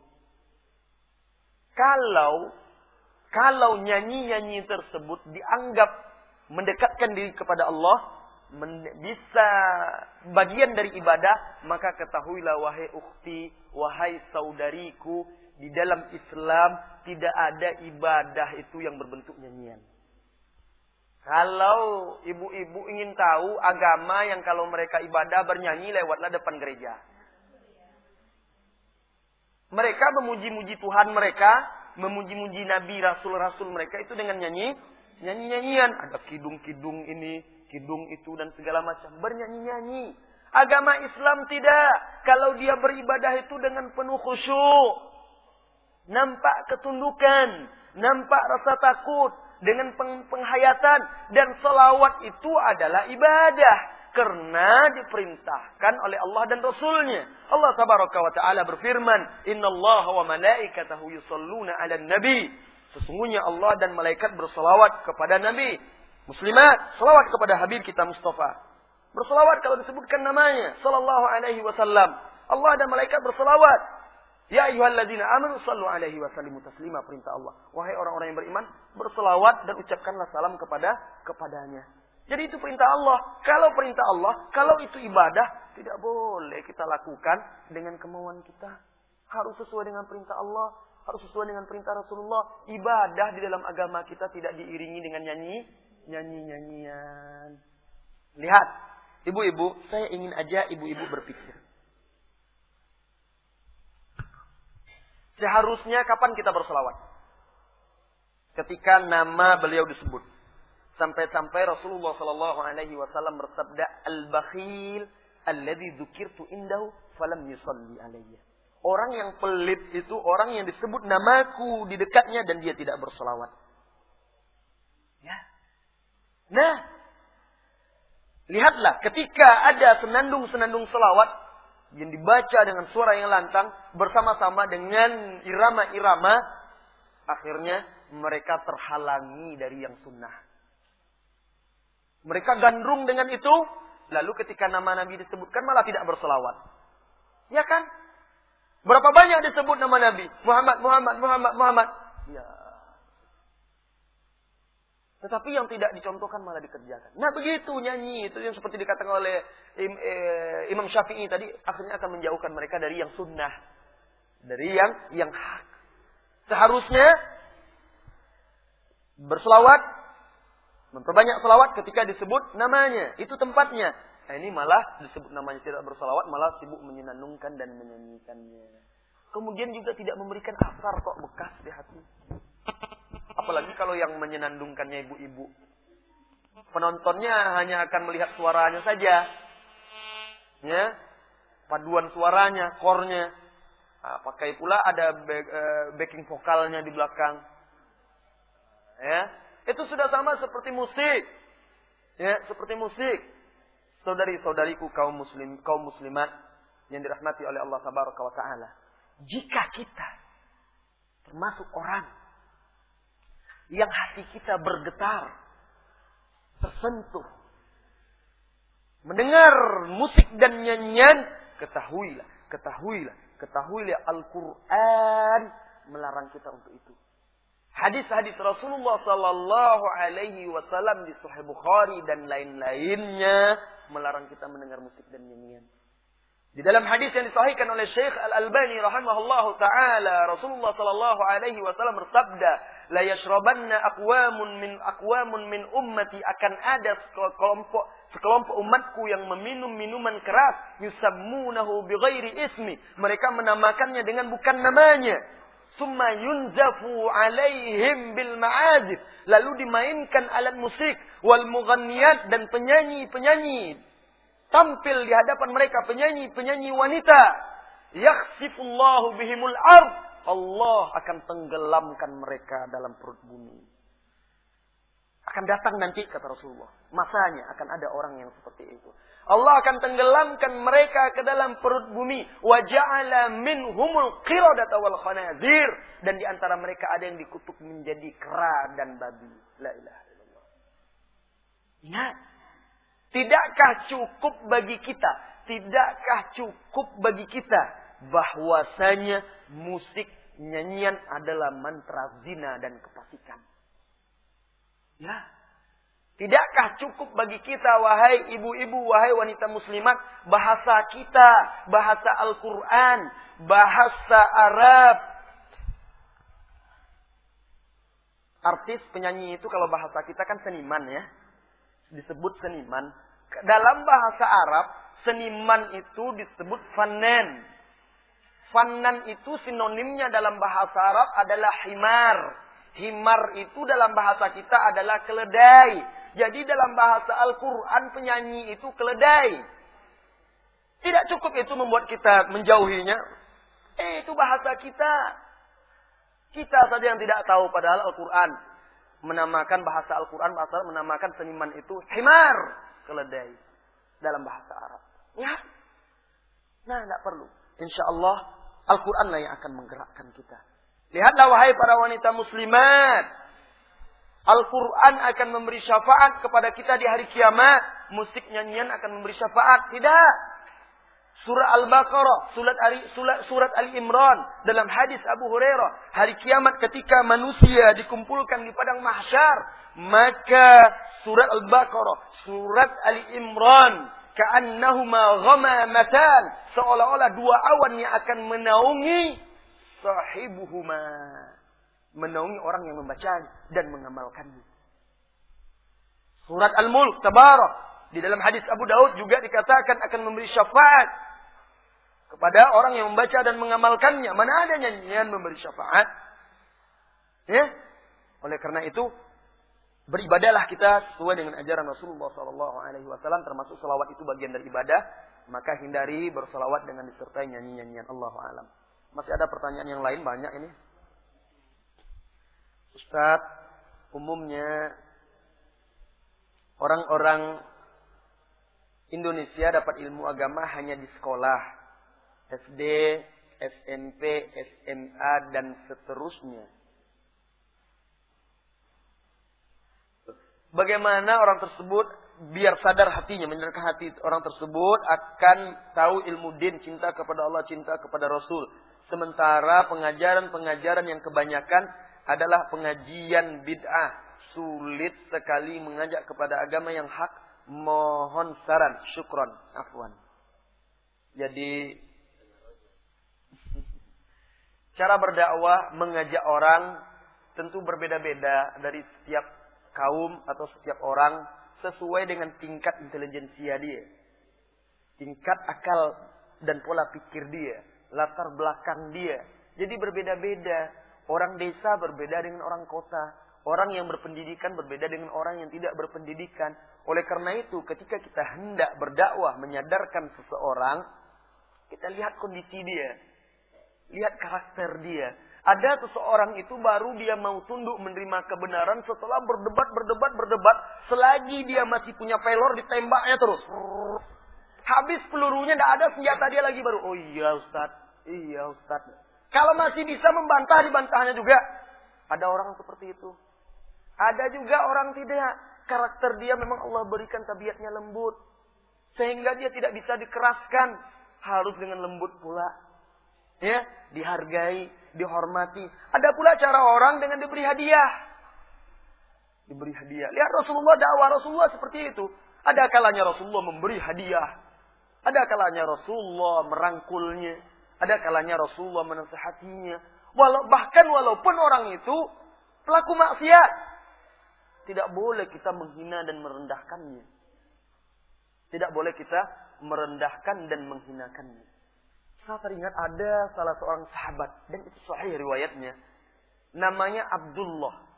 Dalam Sahih Muslim. Digelari Abdullah Al-Himar. Abdullah si keledai. Karena orangnya ini suka iseng. Suka menjahili orang. Ya, karakter manusia itu di mana-mana ada. Sampai di zaman sekarang kan ada juga tipe orang seperti itu. Dan dia juga suka mabok. Pernah satu kali tertangkap dihadapkan kepada Rasulullah. Ditegur, diingatkan, dicambuk. Lalu dihadapkan lagi. Karena sudah berulang kali. Terakhir dia tertangkap lagi minum minuman keras. Dicambuk sampai Umar ibn Khattab radhiyallahu anhu berkata dengan mengucapkan kata-kata yang menghina dia. Alangkah hinanya kamu menyusahkan orang, menyusahkan Rasulullah. Sangat besar apa yang kau perbuat ini. Dihinakannya, dicela. Apa kata Rasulullah? Jangan. Sesungguhnya aku mengetahui dia itu mencintai Allah dan Rasulnya. Ya, Rasulullah tidak ingin orang menghinakan dia. Harus dengan kelembutan. Lihat ketika seorang pemuda datang ke majelis Nabi. Seorang pemuda datang ke majelis Nabi. Ketika itu ada para sahabat yang lainnya di masjid. Datang seorang pemuda lalu berkata, "Ya Rasulullah, izinkan saya untuk berzina." Idzan li bizina. Kalau ada zaman sekarang pemuda datang kepada seorang ustadz di majelisnya. "Ustadz, saya mau berzina." Mungkin ustadz itu langsung marah. "Keluar!" Mungkin ustadz itu akan seperti itu. Tapi subhanallah, guru dan suri tauladan untuk para ustadz dan setiap kita. Rasulullah tidak mengusirnya. Bahkan ketika sahabat sudah mulai marah, Rasulullah hanya berkata, "Adnihi minni," dekatkan dia kepadaku, dekatkan dia. Sehingga pemuda itu dekat. Lalu Rasulullah mengajaknya untuk berpikir. Atardo, apakah engkau rela zina tersebut dilakukan dengan ibumu? Seseorang melakukannya dengan ibumu? La ya Rasulullah, saya tidak rela. Begitu juga kaum muslimin. Manusia tidak rela dilakukan dengan ibu mereka. Fardo, apakah engkau rela kalau seandainya ada orang yang berzina melakukannya dengan saudarimu? Tidak ya Rasulullah. Dan begitu seterusnya. Sampai akhirnya anak itu sadar. Dan Rasulullah pegang, kalau tidak salah, kepala atau dadanya. Lalu Rasulullah mendoakannya. Ya Allah, lapangkan dadanya, terangi jiwanya, dan ampuni dosanya. Seperti itu. Jadi berdakwah itu harus hikmah. Dengan lembut. Melihat kondisi orang itu. Berdakwah kepada orang yang lebih tua tentu tidak sama dengan yang sebaya dengan kita. Atau dengan yang lebih kecil. Gak mungkin orang yang lebih tua kita omeli di depan orang banyak. Kita sampaikan kata-kata yang kasar dan keras. Itu tidak adab, tidak beradab. Mungkin dia mengakui kebenaran, tapi karena dia tidak dihargai, akhirnya dia menolak. Padahal dia tahu itu benar. Nah ini. Jadi, pelajari orang yang akan kita dakwah itu bagaimana karakternya, latar belakang dia, pola pikir dia, sehingga kita bisa masuk bagaimana cara mendakwahi dia dengan benar. Allahu a'lam.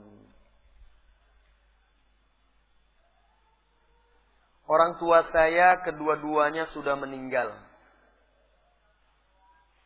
Bagaimana amalan saya untuk mereka? Mengingat ibu saya kuburannya jauh di Ternate. Apakah ziarah adalah ziarah maksudnya? Di sini pakai J. Iya, sama dengan antum. Apakah ziarah adalah suatu keharusan? Sedangkan saya hampir tidak pernah ziarah ke kuburan ibu saya semenjak beliau meninggal tahun 1996. Apakah saya berdosa karena itu? Apabila orang tua kita sudah meninggal, bakti kita kepada mereka tidak terputus. Kita tetap wajib berbakti. Bakti kita kepada mereka adalah dengan cara banyak mendoakannya. Banyak mendoakan orang tua kita. Kemudian menziarahi kuburannya. Tentu jika kita mampu. Lihatlah Rasulullah SAW tidak menghalanginya kekafiran ibunya. Sekalipun ibunda Nabi meninggal dalam keadaan kafir, tetapi Rasulullah tetap menziarahi dan mengunjunginya. Dan kuburan ibunya jauh dari kota Madinah. Kalau Rasulullah ke Mekah, mampir dan berziarah ke kuburan ibunya. Rasulullah sallallahu alaihi wasallam bersabda, "Istazantu Rabbi liastaghfira li ummi." Saya meminta izin kepada Rabbku untuk beristighfar, memohon ampunan untuk ibuku. Falam ya'zan li, tetapi Allah tidak izinkan. Karena kita tidak boleh memohon ampunan untuk orang yang kafir. Summa sta'zantu Rabbi li'azura qabraha. Lalu aku meminta izin untuk menziarahi kuburannya. Fa'adina li. Lalu Allah mengizinkanku. Fazurul kubur. Ziarahilah kuburan. Fa'innaha tuzakkirkumul maut. Karena ziarah kuburan itu mengingatkan kalian akan kematian. Jadi Rasulullah anjurkan, hukum asalnya ziarah kubur itu dianjurkan, apalagi orang tua kita. Tetapi tentu kalau kita mampu. Kalau seandainya jauh, kita tidak bisa pulang dan segala macam, tidak berdosa. Selama kita tetap mendoakannya. Doakan dia. Doa itu dimanapun kita berada, tidak mesti harus di kuburan. Asal doa kita itu baik, dan kita soleh insya Allah, itu akan didengar oleh Allah, dan akan dikabulkan, serta bermanfaat bagi orang tua kita. Kemudian cara berikutnya, setelah kita mendoakannya, kemudian kita menjalin hubungan baik dengan saudara-saudari ibu kita, bibi dan paman kita. Tetap kita jalin hubungan. Begitu juga kemudian menjalin hubungan baik dengan sahabat-sahabat ibu kita. Kita jaga, itu juga bentuk bakti kita. Kemudian kalau kita punya adik-adik, kita rawat dan kita jaga, menggantikan ibu kita. Itu juga bentuk bakti kita kepada ibu atau ayah kita yang sudah wafat. Semoga Allah mengampuni, merahmati orang tua kita yang sudah meninggal. Allahu a'lam. Berkenaan dengan tahun baru, ada sekelompok kaum muslim melakukan zikir bersama dengan keras, bahkan sambil menangis. Bagaimana menurut pendapat Ustaz mengenai zikir bersama dan apa hukumnya? Syukron. Afwan. Di dalam hadis Bukhari, Rasulullah sallallahu alaihi wasallam bersabda, "Sab'atun yuzilluhumullahu fi zillihi fi yaumin la zilla illa zilluh. Ada 7 golongan yang akan dinaungi oleh Allah di padang mahsyar, di bawah naungannya di hari yang tidak ada naungan kecuali naungannya. Salah satunya rajulun dzakarallah khalian fafadat aina. Seseorang yang berzikir sendirian lalu menetes air matanya, menangis. Rasulullah sallallahu alaihi wasallam juga bersabda, "Ainan la tamussuhum an-nar." Ada 2 mata yang tidak akan disentuh oleh api neraka. Salah satunya ainun bakat min khasyatillah, mata yang menangis karena takut kepada Allah tabaraka wa taala. Perhatikan wahai saudariku, keutamaan ini adalah orang yang menangis ketika dia berzikir dia sendirian. Karena itu yang menunjukkan dia ikhlas. Tidak ada orang lain, dia sendiri. Apa yang mendorong dia menangis lagi? Tengah malam dia bangun, tidak ada orang lain. Dia sendiri berdoa, berzikir kepada Allah, memohon ampunan, menetes air matanya. Apa yang membuat dia menangis? Kalau bukan karena takut kepada Allah tabaraka wa ta'ala. Ini menunjukkan keikhlasan dia. Tetapi kalau di depan orang, itu tidak menjamin keikhlasan. Nonton film India, orang menangis juga sebagian. Nonton sinetron menangis juga. Menangis saja satu orang, matikan lampu, kemudian Ustadz berceramah mengingatkan dosa-dosa ini dengan suara yang turun naik, yang nadanya dibuat sedemikian rupa, lalu ada seseorang yang memancing, mulailah terbawa-bawa. Itu biasa, tapi tidak akan menunjukkan keikhlasan seseorang yang mendapat keutamaan yang dipuji oleh Allah dan Rasulnya, yaitu ketika dia berzikir dia sendiri lalu dia menangis. Ibnu Qayyim al-Jauziyah menjelaskan, carilah hatimu di 3 tempat. Ibu-ibu, saudariku wanita muslimat, cari hati di 3 tempat. Di majelis ilmu. Ketika kita membaca Al-Quran, ketika kita berkhalwat dengan Allah tabaraka wa ta'ala di tengah malam yang gelap gulita, lalu kita menangis kepada Allah. Lalu kata Ibnu Qayyim, kalau engkau tidak mendapatkan hatimu di 3 tempat tersebut, berdoa dan mohonlah kepada Allah agar dia memberimu hati. Karena engkau tidak punya hati. Ya. Karena engkau tidak punya hati. Nah begitu, hati itu, kalau betul dia tulus, ikhlas, air mata tersebut, bukan di hadapan orang ramai. Dan bukan pula berarti, kalau ada orang menangis di hadapan orang ramai karena tersentuh, berarti dia riak. Tidak. Silahkan, tidak masalah. Rasulullah mengimami sholat pernah menangis. Abu Bakar, Umar mengimami sholat. Apa kata Abdullah bin Sikhir? Abdullah bin Sikhir radhiyallahu anhu, dia sholat di belakang Umar bin Khattab, di saf yang paling belakang. Dia mendengar seperti suara air mendidih dari kerongkongan Umar karena tangisnya. Boleh, tidak apa-apa kalau memang ikhlas. Kalau memang ikhlas dan tidak dibuat-buat, tidak apa-apa. Silahkan menangis dimanapun kita berada. Boleh. Tetapi yang dibuat oleh sebagian kaum muslimin di malam tahun baru, mengkhususkannya setiap tahun dinamakan malam muhasabah, lalu bertangis-tangisan di sana dengan alasan menandingi, mengkonter pengaruh budaya kafir tersebut, maka ketahuilah wahai saudariku, dengan demikian kita telah membuat hari raya baru pula. Hari itu kan hari besar mereka. Para ulama-ulama kita, Imam Az-Zahabi, Al-Hafiz Imam Az-Zahabi dalam kitabnya Tashbihul Khasis bi Ahlil Khamis, dan banyak lagi ulama-ulama lainnya, Ibnu Hajar dalam kitab Fathul Barinya juga menjelaskan dari ulama-ulama seperti Abu Hafsin Al-Hanafi, ya, Imam At-Turkimani. Mereka memerintahkan dan menganjurkan agar kita tidak membuat sesuatu yang istimewa di hari itu. Jangan lebihkan hari itu. Anggap hari itu sama seperti hari-hari yang lainnya. Kalau kita buat pula itu sebagai sebuah hari ibadah, berarti kita sudah menganggap itu hari yang luar biasa. Sampai-sampai Imam Abu Hafsin Al-Hanafi, dinukilkan oleh Ibnu Hajar Al-Asqalani, beliau berkata, Man ahda baydah, atau man kassara battiha, barang siapa yang menghadiahkan sebutir telur atau membelah semangka, ta'ziman lidzalikal yaum, karena menghormati hari itu, faqad kafara billah, dia telah kufur kepada Allah. Kufur di sini maksudnya tentu bukan kufur keluar dari agama ya. Jangan sampai pula dipahami, ustaz ini sembarang mengkafirkan. Saya menukilkan perkataan ulama tadi untuk mencontohkan sikap mereka yang tegas. Tapi bukan berarti maknanya itu kafir keluar dari agama. Karena kafir itu kan ada dua. Ada kufur nikmat, ada kufur yang keluar dari agama. Tapi bagaimanapun itu dosa besar. Ibnu Qayyim al-Jauziyah juga menjelaskan, bahkan juga Syekhul Islam Ibnu Taimiyah dalam kitabnya Al-Iqtidha menjelaskan, bahkan sampai meminjamkan sesuatu yang bisa melancarkan mereka, membuat sesuatu yang bisa membuat semaraknya hari tersebut, itu tidak boleh.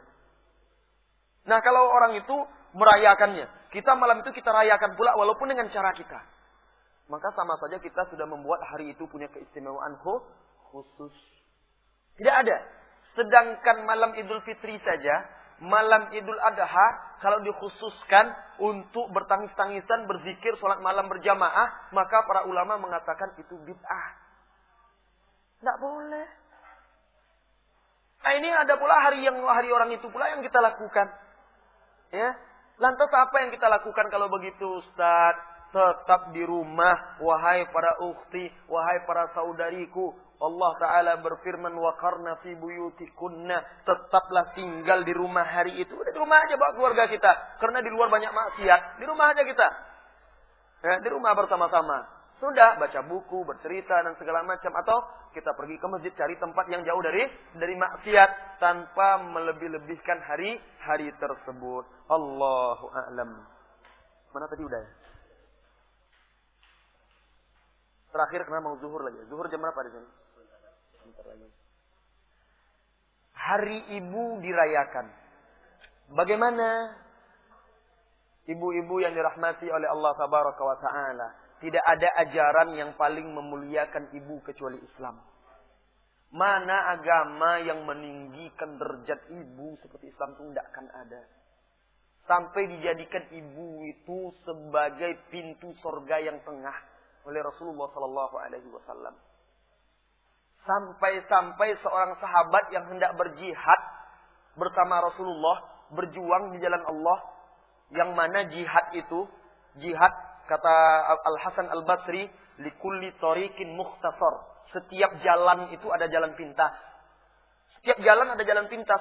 Wa mukhtasar tariqil jannah al-jihad fi sabilillah. Jalan pintas ke surga itu jihad di jalan Allah. Nah, seorang pemuda datang kepada Rasulullah Sallallahu Alaihi Wasallam untuk ikut jihad. Apa kata Rasulullah?